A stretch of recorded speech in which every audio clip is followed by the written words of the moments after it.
इमरान खान का 3 मुकदमात में अबूरी जमानत के लिए लाहौर की इस्ताद दहशतगर्दी अदालत में पेश होने का इम्कान है, जबकि 4 अप्रैल को इस्ताद दहशतगर्दी अदालत की जज अबहर गुल ने इमरान खान की 13 अप्रैल तक अबूरी जमानत मंजूर की थी।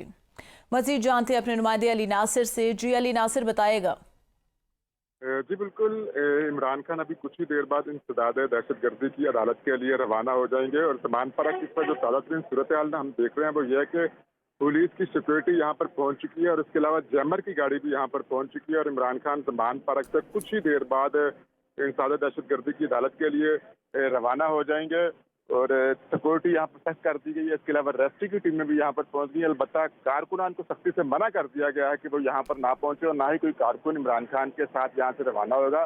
कुछ ही देर बाद इमरान खान जमान परख से रवाना हो जाएंगे। पुलिस की यहाँ पर सख्त सिक्योरिटी इनके साथ जाएगी और इसके अलावा जैमर की गाड़ी है, रेस्क्यू की गाड़ी इनके साथ होगी कि अगर किसी किस्म का कोई रास्ते में कोई नाखुशगवार वाकया पेश आ जाता है या कोई एक्सीडेंट हो जाता है तो उसके लिए रेस्क्यू 1112 की यहाँ पर गाड़ी मौजूद है। इसके अलावा फायर ब्रिगेड की यहाँ पर गाड़ी मौजूद है। 4 से 5 पुलिस की जो गाड़ियां हैं वो यहाँ पर पहुंच चुकी है इमरान खान की सिक्योरिटी के लिए और बता कारकुनों को यहाँ पर पहुंचने से रोक दिया गया और इमरान खान कुछ ही लम्हात में यहाँ से इंसदाद दहशतगर्दी की अदालत की तरफ रवाना हो जाएंगे।